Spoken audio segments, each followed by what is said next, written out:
I'm sure by now everyone watching this video knows or at least has heard of the trolley problem. It's the classic thought experiment that brings the joy of being responsible for hypothetical lives, while also wondering if it's possible to stick drift a train like you're in initial D. But what if I told you we've been looking at this trolley problem all wrong? What if we've been focusing on the wrong thing this whole time? Like how Minecraft YouTubers focus on the wrong miner once they get famous. For those who have been living under Patrick's Rock for the past decade, the trolley problem is an ethical dilemma created to see what type of D&D alignments your dad's fastest little swimmer decided to give you.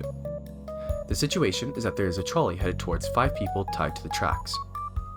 But you, standing near a lever, can change that trolley onto a different track, where there is only one person. He's alone because he somehow eats food without YouTube, and that's just straight up fucking psychotic. So, would you pull the lever and kill the one person saving the other 5? Or let the train kill the other 5 people with no blood on your gamer grip Cheeto hands? This dilemma has confused many philosophers, psychologists, and society for years, including Markiplier. The dilemma lies in choosing whether to do nothing, allowing the trolley to kill the 5 people, or actively intervene, sacrificing one person for the greater good. But what if we change the perspective of this dilemma? Instead of being the person who's pulling the lever, you are the person by themselves on the track. Would you have the balls to tell the person to sacrifice your life for the sake of the others? Or would you try and convince the person to not pull a lever and let it take the lives of the other 5?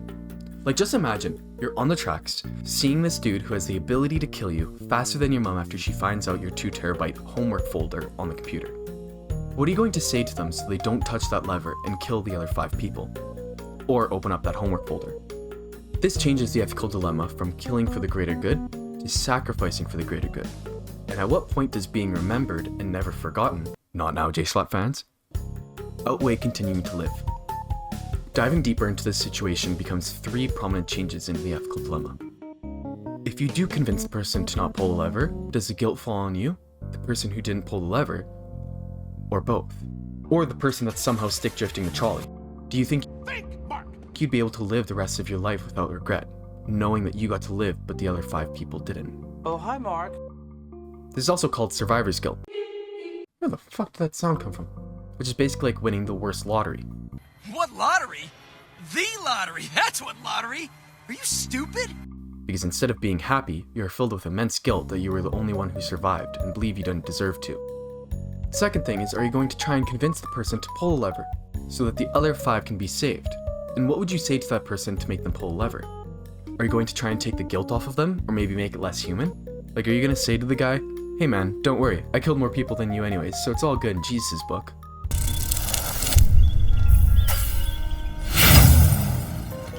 And at what point is it really selflessness? Because if you sacrifice yourself, are you doing it for the greater good, or so that you can be remembered in legacy? Personally, if you're telling me that I can either be remembered as the kid who sacrificed his life for the sake of others, he's just a kid. Or be remembered for the only fact that I got to be a part of Thug Shaker Central Discord at its peak, I would take the second option. Overall, I think the biggest takeaway from this new perspective is to realize that so much of a story can change depending on the eyes you see it from. As the original trolley problem had the ethical dilemmas of sacrificing others, this new way of thinking has us concerned about sacrificing ourselves. And rather than feeling guilty about taking action for the greater good, feeling guilty about not taking action in self-preservation. And it makes you wonder, what do you feel guilty about right now in your life because you are not taking any action? Now think soon, because the guy from Initial D somehow learned to multi-track drift, and I'm not gonna lie, he looks pretty fucking clean doing it.